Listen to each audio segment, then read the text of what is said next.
Allah Subhanahu wa taala memberikan ciri khas mereka, artinya cirinya mereka ini, mereka dihimpit di sebuah gunung. Di surah Al-Kahfi dijelaskan oleh Dzulkarnain. Jadi memang Ya'juj Ma'juj ini ciri khasnya, kata Nabi SAW, mereka memakan apa saja. Batu, kalau hewan-hewan itu kalah jengking sama ular, binatang-binatang buas, harimau, mereka makan semua. Jadi bukan seperti manusia normalnya. Itu khusus, dan beliau adakan penelitian, saya baca dan memang sangat konkret dan ilmiah. Beliau mendatangkan fakta kalau tempat Ya'juj Ma'juj yang disebutkan dalam Cerita Islami kita. Ya'juj dan Ma'juj adalah dua nama suku dari turunan Adam. Sama dengan kita manusia. Nabi SAW sebutkan ciri-ciri mereka. Mata mereka sobekannya kecil sehingga mata mereka kelihatan seperti sipit, tapi bola matanya besar. Mereka memiliki rambut yang keriting dan mereka memiliki poster yang umumnya seperti poster manusia. Hanya saja mereka ini memang menjadi fitnah, tanda-tanda hari kiamat. Mereka tidak berbaur dengan manusia yang lain. Salah seorang di antara mereka tahu kalau dia akan mati kalau sudah memiliki anak 1000. Tidak ada pengikutnya dari manusia biasa. Pada saat saya pelajari tentang Ya'juj Ma'juj ini tingkat 3 kuliah, kurang lebih waktu itu tahun 96, 97. Dosen saya membuka kitabnya membahas masalahnya, saya sempat tanya sendiri, saya bilang, Syekh, jumlahnya Ya'juj Ma'juj itu berapa banyak? Dia bilang tidak terhitung jumlahnya. Karena ada hadis yang berbunyi mereka akan mendatangi sebuah sungai, kalau tidak salah namanya sungai Tibria. Sungai itu sekarang ada, besar.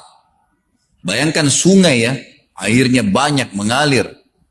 Kata Nabi SAW, mereka akan mampir dan minum di situ. Mereka semua minum air sungai itu, dan yang terakhir dari mereka datang sudah nggak dapat air. Artinya air sungainya habis diminum. Bayangin berapa banyak jumlahnya tuh.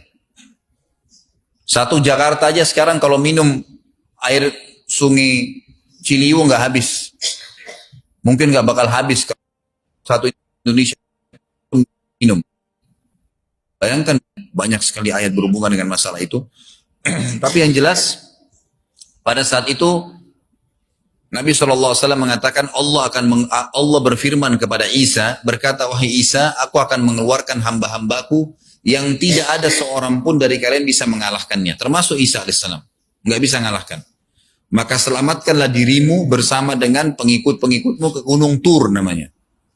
Gunung Tur ini di Palestina. Ya. Ini rata-rata nanti hari kiamat ini di Syam, banyak negeri Syam kita. Maka Nabi Isa pun AS menyelamatkan diri dengan pengikutnya ke Gunung Tur yang diikuti sama orang-orang yang beriman. Lalu tentu yang bisa ikut yang terjangkau pada saat itu. Karena dunia sangat luas. Maka yang tidak sempat ikut dengan Nabi Isa AS, mereka dibunuh oleh Ya'juj Ma'juj. Allah Subhanahu wa taala memberikan ciri khas mereka, artinya cirinya mereka ini, mereka dihimpit di sebuah gunung. Di surah Al-Kahfi dijelaskan oleh Dzulkarnain. Dzulkarnain khilaf antara ahli sejarah mengatakan dia nabi atau dia orang saleh. Tapi Allahu alam, saya cenderung dengan pendapat yang mengatakan dia adalah seorang nabi. Karena Allah SWT angkat ceritanya dalam Al-Quran. Dan Allah berikan dia banyak mujizat. Di antaranya mujizatnya adalah menahan Ya'juj Ma'juj waktu itu ingin membuat kerusakan. Di zamannya dia dulu. Jadi memang Ya'juj Ma'juj ini ciri khasnya, kata Nabi SAW, mereka memakan apa saja. Batu, kalau hewan-hewan itu kalah jengking sama ular, binatang-binatang buas, harimau, mereka makan semua. Jadi bukan seperti manusia normalnya. Mereka membunuh semua yang bukan seperti mereka. Mereka buat kerusakan. Sampai-sampai kata Nabi SAW tidak ada yang bisa mengalahkan mereka dan jumlah mereka sangat banyak. Salah seorang di antara mereka tahu dia akan mati kalau sudah punya 1000 anak. Dan tidak menikah dengan umumnya orang. 2 suku ini saja. Kata Nabi SAW dalam hadis Bukhari, kecelakaanlah bagi orang-orang yang ada di Jazirah Arab. Kemungkinan besar makna ini adalah tempat mereka dekat dengan Jazirah Arab. Sebagian ada satu syekh dari Mesir. Sekarang ada bukunya sama saya dan sudah terjemahan bahasa Indonesia, judulnya Ya'juj Ma'juj. Kalau Bapak Ibu mau beli bisa, ada judulnya Ya'juj Ma'juj, tapi saya lupa penerbitnya apa. Itu agak tebal, harganya mungkin sekitar 85.000 atau 100 ribuan lah maksimal. Itu khusus, dan beliau adakan penelitian, saya baca dan memang sangat konkret dan ilmiah.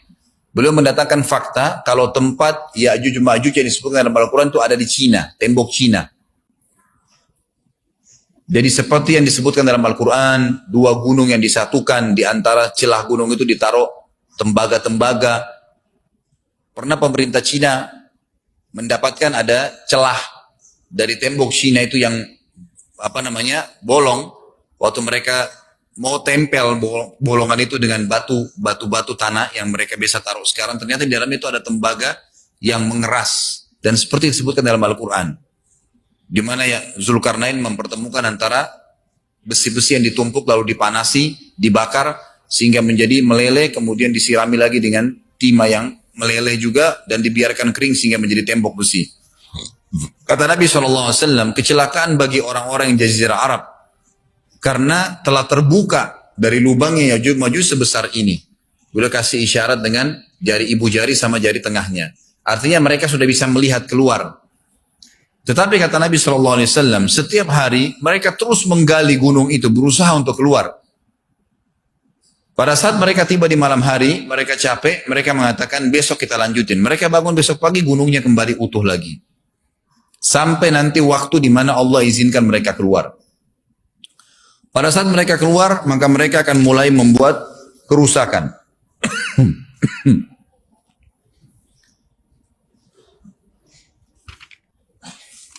Saya coba jaringan dalilnya.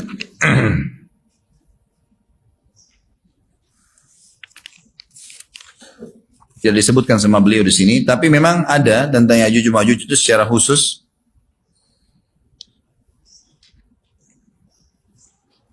Ya ini, ada di halaman 82 ya. Al-Anbiya 96 sampai 97 ayatnya. A'udzu billahi minasyaitonir rajim, hatta idza futihat Ya'juj wa Ma'jujuhum min kulli hadabin yansilun waqtarabal wa'dul haqqu fa idza hiya syakhisatun absarul ladina kafaru ya wailana qad kunna fi ghaflatin min hadha bal kunna zalimin. Ingatlah hingga apabila dibukakan tembok Ya'juj Ma'juj, bolong, jebol, dan mereka turun dengan cepat dari gunung-gunung itu, dari seluruh tempat yang tinggi. Kita tahu itu jaraknya berapa ratus kilometer, bahkan mungkin ribuan kalau nggak salah. Semuanya itu akan dipenuhi Ya'juj Ma'juj, dan telah dekatlah, kalau sudah terjadi itu, kedatangan janji yang benar, maksudnya hari kebangkitan. Maka tiba-tiba terbelalaklah mata orang-orang kafir. Mereka berkata, aduhai celaka kami. Sesungguhnya kami dalam kelalaian tentang ini, bahkan kami adalah orang-orang yang zalim. Kenapa? Karena Ya'juj Ma'juj tidak lihat apakah kafir atau beriman. Mereka tidak butuh, bukan seperti Dajjal ya. Dajjal butuh jadi pengikutnya, oke, aman. Ini enggak. Siapa saja ditemuin dibunuh. Dia nggak pandang, nggak mau tanya kamu dari suku mana, kamu agama apa, tidak dipandang. Orang-orang Muslim pada saat itu, yang ikut dengan Nabi Isa AS berhasil selamat. Walaupun pada saat itu di muka bumi umumnya orang sudah beriman. Yang dimaksud di sini orang-orang kafir adalah adanya orang-orang yang masuk Islam karena terpaksa, karena mereka tidak terlalu paham pada saat itu. Lalu mereka menganggap remeh informasi dari Nabi Isa AS. Maka mereka terbelalak matanya karena dibunuh oleh Ya'juj Ma'juj. Kata Nabi SAW di dalam hadis sahih, riwayat Imam Bukhari, bahwasanya Ya'juj Ma'juj akan membunuh siapapun yang mereka temui. Bahkan pada saat mereka sudah merasa menguasai bumi, mereka melepaskan anak-anak panah mereka ke langit. Lalu Allah menurunkan anak-anak panah mereka sebagai fitnah dipenuhi dengan darah. Maka mereka berkata, qatalna man fil ardi wa qatalna man fis sama. Kami telah membunuh semua yang ada di bumi dan semua yang ada di langit.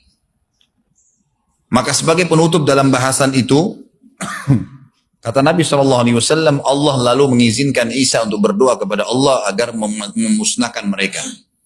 Maka Isa alaihissalam pun akhirnya berdoa, meminta kepada Allah subhanahu wa ta'ala agar mereka semua dimusnahkan. Maka pada saat itu pun Allah subhanahu wa ta'ala menurunkan kepada mereka hama. Sebagian hadis menyebutkan serangga kecil seperti cacing. Banyak sekali yang menimpa tubuh-tubuh mereka. Setiap orang satu. Dan itu membuat mereka mati. Membuat mereka mati. Dan mereka mati seketika semuanya. Jadi secara bersamaan semuanya meninggal. Allahu a'lam waktu itu berapa ratus juta jumlah orang. Ya'juj Ma'juj pada saat itu. Tapi semuanya akan mati. Dan seluruh muka bumi dipenuhi dengan jasad mereka. Setelah itu Nabi Isa alaihissalam pun berdoa kepada Allah subhanahu wa ta'ala. Agar menghilangkan jasad-jasad mereka. Yang baunya sudah luar biasa waktu saat itu disebutkan dalam hadis. Maka Allah subhanahu wa ta'ala mengabulkan dan mengutus dari arah barat burung-burung yang lehernya panjang dan pelatuk mulutnya besar, yang memegang setiap jasad Ya'juj diambil, diangkat, setiap orang satu burung. Bayangkan berapa banyak miliaran burung pada saat itu. Kita nggak tahu bagaimana, Allahu a'lam, tapi ini wahyu, penyampaian informasi yang pasti. Diambil, kemudian jasad-jasad mereka dilempar ke lautan. Lalu Allah SWT turunkan hujan. Pada saat turun hujan, maka hujan tersebut membersihkan semua bekas-bekas mereka, kotoran mereka, darahnya segala bersih. Maka bumi kembali subur lagi. Tapi tidak disebutkan berhubungan dengan masalah ini berapa lamakah kejadian tersebut terjadi. Kemudian setelah itu Isa alaihissalam memimpin lagi di muka bumi sampai beliau meninggal. Setelah Isa alaihissalam meninggal, kembali lagi sebagian besar manusia berbuat kekufuran. Kembali manusia berbuat kekufuran. Mereka kembali lalai, nggak ada lagi pemimpinnya karena terlalu banyak orang pada saat itu, maka ada yang kufur lagi. Maka Allah Subhanahu wa taala keluarkan tanda-tanda kiamat besar yang kelima. Yang kelima ini adalah keluarnya hewan atau binatang melata. Binatang melata ini disebutkan dalam hadis yang sahih riwayat Bukhari, bahwasanya Allah SWT akan keluarkan, tapi tidak disebutkan dari bumi mana dia keluar. Dia akan keluar hewan melata yang bisa berbicara seperti manusia dan badannya dipenuhi dengan bulu. Allahu a'lam bagaimana. Kemudian dia datangi orang-orang yang kufur tersebut dan menasihatin dan mengingatkan mereka. Mengingatkan mereka. Satu persatu diingatkan. Satu persatu. Terus diingatkan. Yang tidak mau beriman, dalam hadis dikatakan dicap oleh hewan tersebut. Allahu a'lam dicap seperti apa, sehingga ketahuan mana yang kafir, mana yang beriman. Terus dia keliling di muka bumi, tapi tidak disebutkan berapa lama. Dia cuman mendakwai, meluruskan. Yang beriman sudah, yang tidak beriman dicap sama dia. Ada tanda, oh ini berarti kafir. Seperti itu saja. Lalu kemudian Allah lenyapkan si dabbah ini. Kemudian datang tanda-tanda kiamat yang ke-6. Tanda-tanda kiamat yang ke-6 yang lebih banyak dipilih oleh para ulama adalah terjadinya tadi 3 gerhana. 6, 7, 8. Itu berentetan semua. Longsor besar. Di timur, di barat, dan di jazirah Arab. Ini tanda-tanda kiamat terjadi serentak. Sudah 8. Kemudian terjadi yang ke-9. Keluarnya api dari negeri atau dari kota Aden. Kota Aden ini di Yaman ya.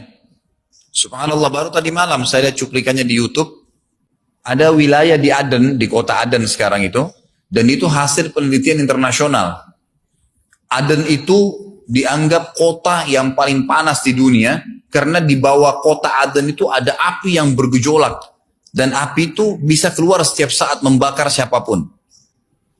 Tentu hadis menjelaskan tentang masalah api yang keluar ini, artinya api bukan main-main, ini bukan kebakaran sebuah masjid atau sebuah bangunan 10 tingkat. Api ini bisa menghalau manusia untuk jalan karena panasnya. Sebagian riwayat menjelaskan api tersebut akan berdiri seperti gunung yang besar dan dari seluruh pelosok dunia bisa kelihatan. Kita bisa bayangkan bagaimana yang akhirnya akan menggiring atau menghalangi orang-orang untuk jalan, susah.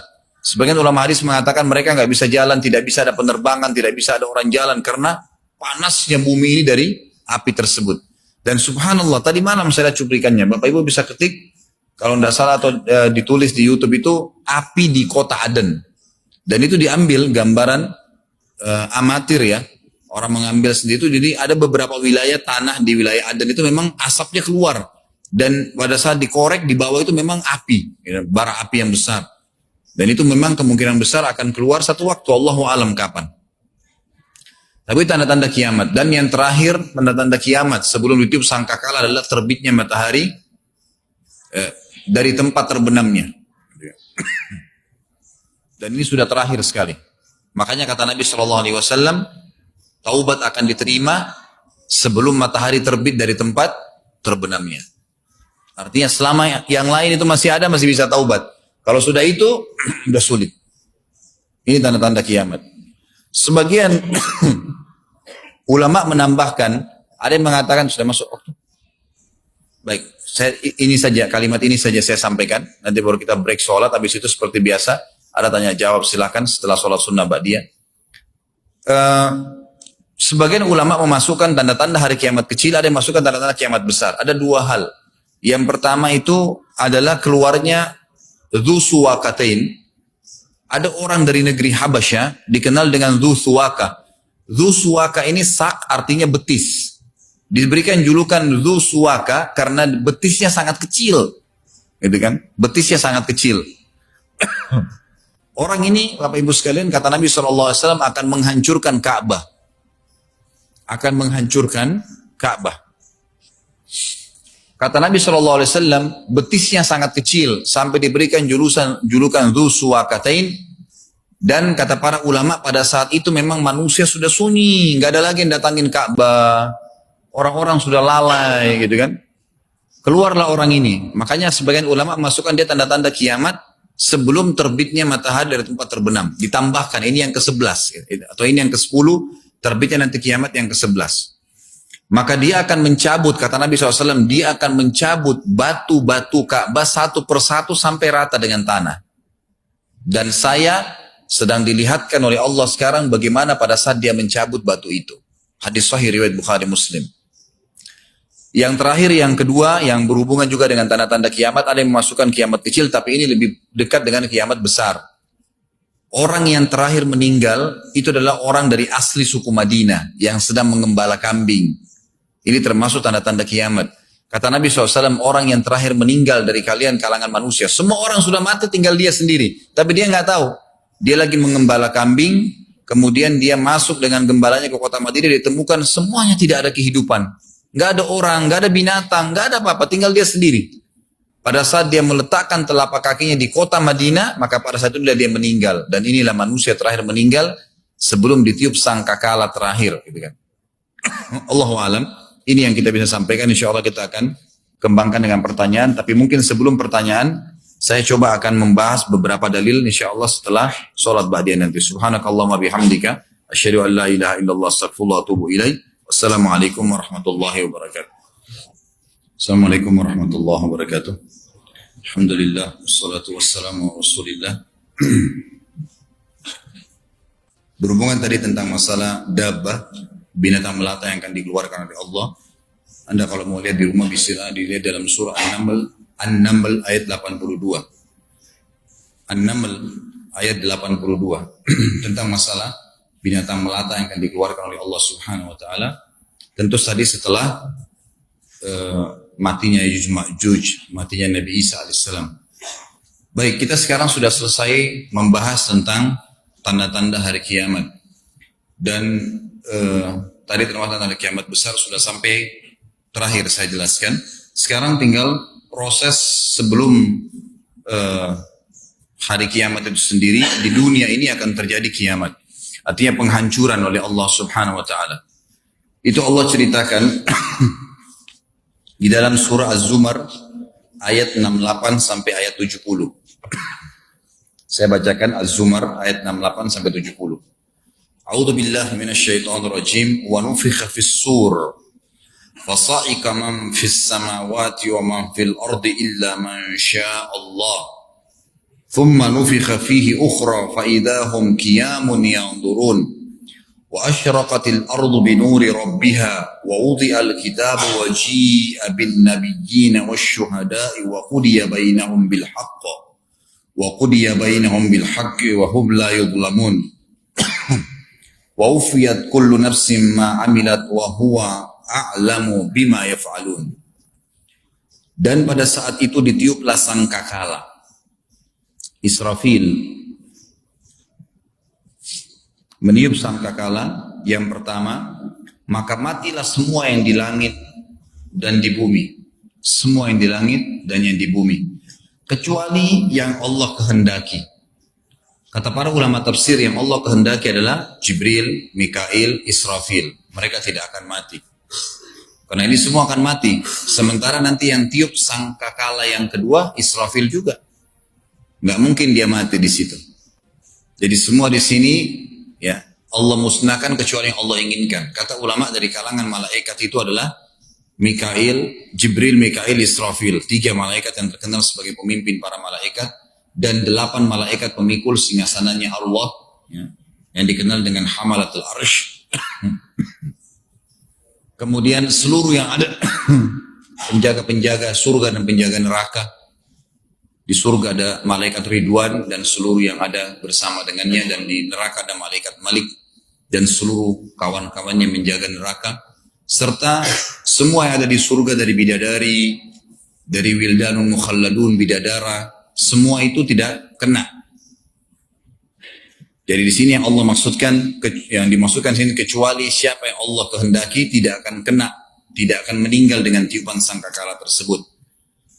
Dalam sebuah hadis Bukhari dikatakan Allah akan menyuruh Israfil meniupkan sangkakala yang pertama, maka hancurlah semua ada di langit dan di bumi. Semua bintang-bintang, semua makhluk, jin, manusia, hewan-hewan, tumbuh-tumbuhan.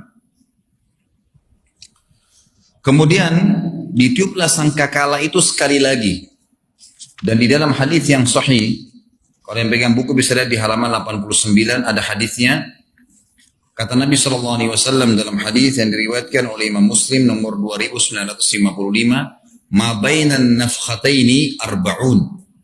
Thumma yunzilu Allahu minas sama'i ma'an fayambutuna kama yambutul bagal atau bakal.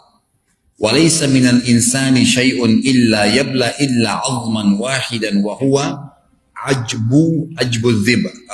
ajbu dhanab. Minhu yurakkabul khalqu yawmal qiyamah." Jarak antara 2 tiupan trompet sangkakala itu 40 tahun. Ada sebagian ulama hadis mengatakan yang dimaksud dengan arba'un adalah 40 hari. Allahu a'lam. Yang jelas hadis mengatakan jarak antara 2 tiupan sangkakala 40. Ada yang mengatakan 40 hari, ada yang mengatakan 40 tahun. Kemudian Allah menurunkan air dari langit seperti air hujan, maka seluruh manusia tumbuh sebagaimana tumbuhnya sayuran. Tidak ada sesuatu pun dari jasad manusia melainkan akan hancur kecuali sepotong tulang, yaitu tulang ekornya. Darinya lah semua manusia dicipta ulang pada hari kiamat. Kita kembali ke ayat tadi. Surah Az-Zumar ayat 68-70. Saya ulangi terjemahannya. Dan ditiuplah sangkakala, maka matilah siapa saja yang di langit dan di bumi kecuali siapa yang Allah kehendaki. Kemudian ditiup sangkakala itu sekali lagi. Tiupan yang kedua. Untuk apa tiupan yang kedua? Membangkitkan makhluk, diciptakan kembali. Maka tiba-tiba mereka berdiri menunggu putusan masing-masing, kata Allah. Dan terang benderanglah bumi atau dalam kurung padang mahsyar dengan cahaya keadilan Rabb-Nya. Dan diberikanlah buku perhitungan perbuatan masing-masing. Dan didatangkanlah para nabi dan saksi-saksi yang diberi keputusan di antara mereka dengan adil, sedang mereka tidak dirugikan. Dan disempurnakanlah bagi tiap-tiap jiwa balasan yang telah dikerjakannya, dan Dia Allah lebih mengetahui apa yang mereka kerjakan. Jadi ini cerita tentang ditiupnya sangkakala. Maka yang pertama pemusnahan, yang kedua pembangkitan. Ada ayat lain yang menceritakan tentang kasus ini, adalah surah Al-Haqqah. Al-Haqqah ayatnya 13-34. Kalau yang pegang buku bisa lihat di halaman 84 sama 85. Saya bacakan, a'udzubillahi minasyaitonirrajim. Fa idza nufikha fis-suri nafkhatan wahidah wa humilatil ardu wal jibalu fadukkata dakkatan wahidah fa yawma idzin waqa'atil waqi'ah wa inshaqqatis samaa'u fa hiya yawma idzin wahiyah wal malaku ala arja'iha wa yahmilu arsya rabbika fawqahum yawma idzin thamaniyah yawma idzin tu'raduna la takhfa minkum khafiyah فأما من أوتي كتابه بيمينه فيقول هاؤم اقرءوا كتابيه إني ظننت أني ملاق حسابيه فهو في عيشة راضية في جنة عالية قطوفها دانية كلوا واشربوا هنيئا بما أسلفتم في الأيام الخالية وأما من أوتي كتابه بشماله فيقول يا ليتني لم أوت كتابيه ولم أدر ما حسابيه يا ليتها كانت القاضية ما أغنى عني ماليه هلك عني سلطانيه خذوه فغلوه ثم الجحيم صلوه ثم في سلسلة ذرعها 70 ذراعا فاسلكوه إنه كان لا يؤمن بالله العظيم ولا يحض على طعام المسكين. Al-Haqqah ayat 13 sampai 34. Allah rincikan luar biasa. Maka apabila sangkakala ditiup sekali tiupan saja dan diangkatlah bumi dan gunung-gunung lalu dibenturkan keduanya sekali benturan, maka pada hari itu terjadilah kiamat dan terbelahlah langit karena pada hari itu langit menjadi lemah. Ini ayat ya, saya cuma baca terjemahannya. Dan malaikat-malaikat berada di penjuru-penjuru langit. Jadi pada saat itu ulama tafsir mengatakan bumi semuanya gunung-gunungnya tercabut sehingga bumi seperti kapas, gitu kan? Karena yang membuat bumi jadi berat bisa bertahan karena ada gunung-gunung yang seperti paku, dicabut semuanya, kemudian gunung-gunung tersebut ditabrakkan ya dengan bumi tadi. Allahu a'lam bagaimana prosesnya, tapi ini ayat Al-Quran yang menceritakan. Kemudian langit akan terbelah. Sebagian ulama tafsir mengatakan terbelahnya langit ini membuat akhirnya seluruh ya malaikat bisa kelihatan. Karena Allah mengatakan di sini dan terbelahlah langit karena pada hari itu langit menjadi lemah dan malaikat-malaikat berada di penjuru-penjuru langit. Dan pada hari itu 8 malaikat menjunjung arsy Rabbmu di atas kepala mereka. Ini yang saya bilang tadi, 8 malaikat pemikul singgasananya Allah yang tidak kena tiupan sangkakala tadi. Pada hari itu kalian dihadapkan kepada Rabb kalian. Tidak ada sesuatu pun dari kalian yang tersembunyi bagi Allah. Adapun orang-orang yang diberikan kepadanya kitabnya dari sebelah kanan. Nanti pertemuan akan datang kita akan jelaskan. Pada saat nanti sudah dibangkitkan, kita akan menunggu di mahsyar. Berapa lama menunggunya, apa kejadian di sana, sampai Allah datang mengadil dan nanti akan diterima. Orang-orang yang masuk surga akan terima buku dengan tangan kanannya. Buku-buku akan berterbangan semuanya. Nanti akan yang orang yang masuk surga akan datang sendiri ke tangan kanannya. Orang yang masuk neraka akan datang bukunya ke tangan kirinya. Allah ceritakan, adapun orang-orang yang diberikan kepadanya kitab di sebelah kanan tubuhnya, di tangan kanannya, maka dia berkata, ambillah, bacalah kitabku ini. Sesungguhnya aku yakin bahwasanya sesungguhnya aku akan menemui hisab terhadap diriku. Maksudnya aku akan menuju ke tempat yang dijanjikan surga. Maka orang itu berada dalam kehidupan yang diridhai dalam surga. Yang tinggi, buah-buahannya dekat. Kepada mereka dikatakan makan dan minumlah dengan sedap. Disebabkan amal yang telah kalian kerjakan pada hari-hari yang telah lalu di dunia. Nanti insya Allah ada pertemuan akan datang juga. Selain kita cerita tentang mahsyar panjang lebar satu pertemuan itu, nanti juga kita bahas tentang surga dan neraka. Itu juga butuh pertemuan sendiri. Surga satu pertemuan, neraka juga satu pertemuan. Akan ada bahasan sendiri. Ini secara global Allah ceritakan bagaimana prosesnya. Setelah mahsyar, hisab langsung ada, orang terima tangan kanan akan masuk ke dalam surga. Nanti kita jelaskan surga itu bagaimana tanahnya, kerikilnya, pohon-pohonnya, pakaiannya, luar biasa, segala macam. Adapun orang-orang yang diberi kepadanya kitab dari sebelah kirinya, tangan kiri dia berkata, wahai alangkah baiknya kiranya tidak diberikan kepadaku kitabku ini. Karena dia sudah lihat, kalau tangan kiri pasti ahli neraka. Dan aku tidak mengetahui apa hisab terhadap diriku. Wahai kalau kiranya kematian itu telah menyelesaikan segala sesuatu. Coba dulu waktu aku mati, udah selesai. Udah nggak ada lagi hisab, gitu kan. Dan aku tidak mengetahui, lalu dia mengatakan, coba seandainya kematian itu bisa menyelesaikan semuanya. Hartaku sekali-kali tidak bermanfaat bagiku yang dia kumpulkan di dunia. Telah hilang kekuasaan dariku. Allah berfirman, peganglah dia kepada para malaikat. Belenggulah tangannya di lehernya. Kemudian masukkanlah dia ke dalam api neraka yang menyala-nyala. Kemudian belitlah dia dengan rantai yang panjangnya 70 hasta. Sesungguhnya dia dahulu tidak beriman kepada Allah yang maha besar dan juga tidak mendorong orang lain untuk memberikan makan miskin atau orang-orang miskin.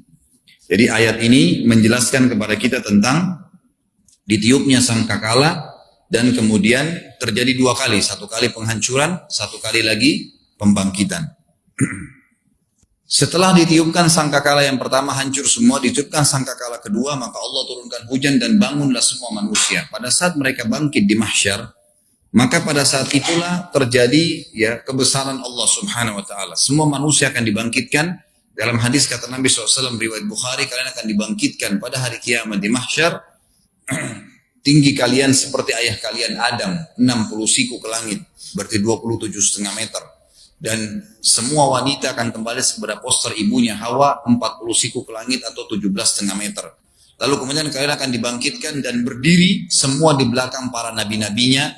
Dan kalau yang tidak ikut nabi maka berdiri di belakang sesembahannya. Maka Allah berkata kepada orang-orang yang menyembah selain Allah, ikutilah sesembahan-sesembahan kalian.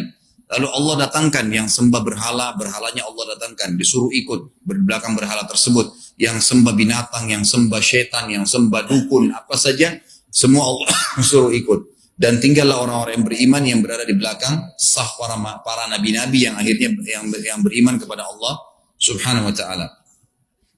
Lalu pada saat itu kita akan dibangkitkan dalam kondisi tidak menggunakan pakaian, tidak menggunakan alas kaki, dan tidak berkhitan atau terkhitan. Disebutkan dalam hadis yang sahih 67, itu footnote nomor 67 riwayat Imam Muslim. Yang pegang buku bisa lihat halaman 89. Beliau sallallahu alaihi wasallam pernah berkhutbah berkata, "Ayyuhan nas, hai sekalian manusia, innakum mahsyuruna ila rabbikum khufatan uratan burla." Wahai sekalian manusia, sesungguhnya kalian pasti akan dihimpun di padang mahsyar di hadapan Rabb kalian dalam keadaan telanjang kaki, telanjang badan, dan tidak tersunat. Ala wa inna awwalal khalqi yukhsa Ibrahim alaihissalam.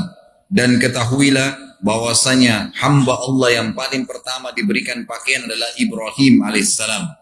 Wa innahu sayuja'u birijalin min ummati. Dan akan didatangkan nanti sekelompok orang dari umatku, fayu'khadu bihim dhatas shimal, dan mereka diseret ke sebelah kiri, maksudnya akan dimasukkan ke dalam neraka.